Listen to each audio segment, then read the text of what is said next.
নমস্কার, আপনারা দেখছেন ইন্ডিয়া 365 ডেজ নিউজ, সত্যের সাথে সাধারণের পাশে। আজকের এই মঞ্চটা আমরা ঠিক করেছি, এটাকে একটু যে দূষিত কালকে করে গিয়েছিল, তার জন্য আমাদের কর্মীরা সৈনিকরা একটু গঙ্গা জল নিয়ে এসছে, এটা ছিটিয়ে দিয়ে জায়গাটাকে একটু ঠিক করতে হবে। এত বড় দুঃসাহস করেছিল এখানে একটা মঞ্চ করে এসে কে যোগ্য কে অযোগ্য, কোন মহিলা কে কাজ করতে পারবে কে করতে পারবে না, আমার বিধায়কের নামে আমার সংসদের নামে কিছু বলে যাবে, সেটা কিন্তু আমরা সহ্য করতে পারবো না। কেন? আমাদের নেত্রী হলেন মাননীয় মুখ্যমন্ত্রী মমতা বন্দ্যোপাধ্যায়।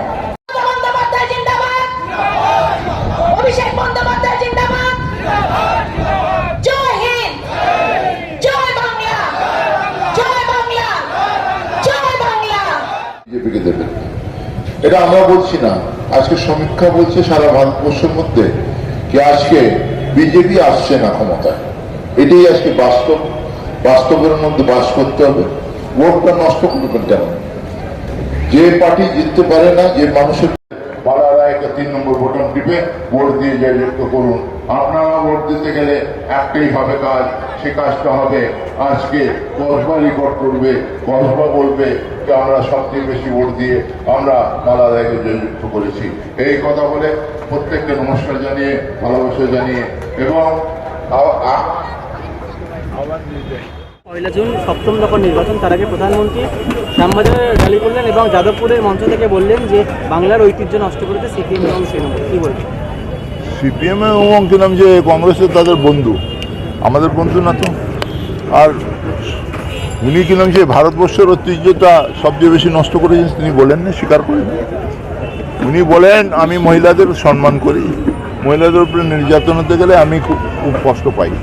তাহলে মণিপুরে 1 বছরের উপরে কাছাকাছি ওইখানে মহিলাদের উপরে নির্যাতন হচ্ছে, মহিলাদের মারা হচ্ছে, উলঙ্গ করে কিরম যে রাস্তায় ঘোরানো হচ্ছে, তাদের কিরম যে গ্যাং রেপ করা হচ্ছে, তাদের বডি টুকরো টুকরো করা হচ্ছে।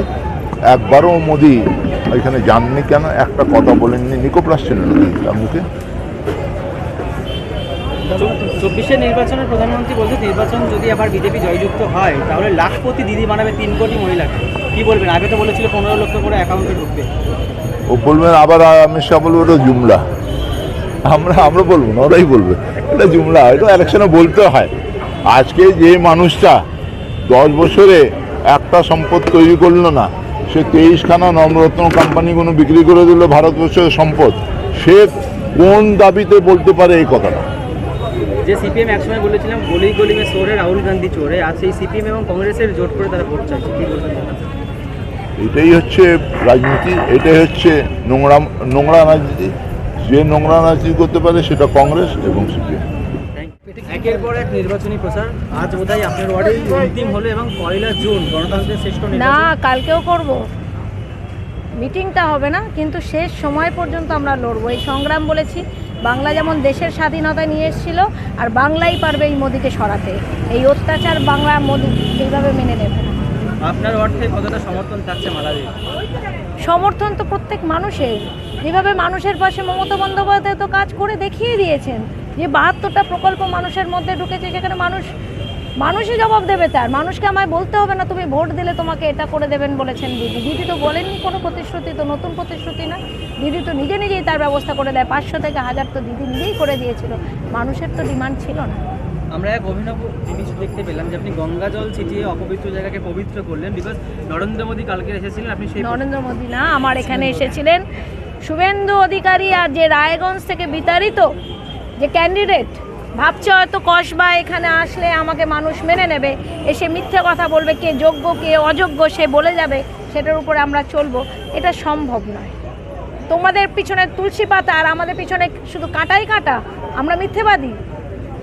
কিন্তু তারই দলের সর্বসেবা প্রধানমন্ত্রী বলছেন তিনি ঈশ্বরের, মানে তিনি বায়োলজিক্যাল, তার জন্ম হয়নি। হ্যাঁ, ও তো ভগবান, উনি ভগবান। ওই জন্য এই মানুষগুলো সব চোখ বুজিয়ে দেখে আর মিথ্যে কথা বলে।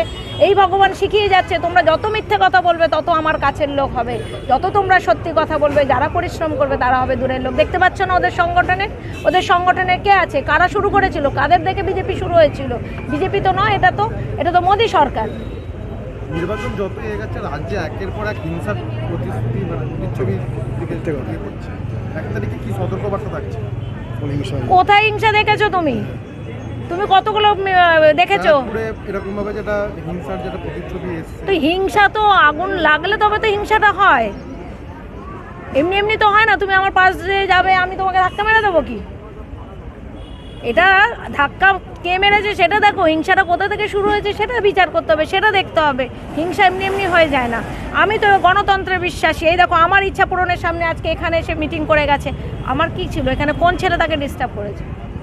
মিথ্যে মিথ্যে কথা বলছে এখানে, যে সমস্ত কর্মী তাদেরকে গুন্ডা বলে যাচ্ছে এখানে। তো গুন্ডা কে?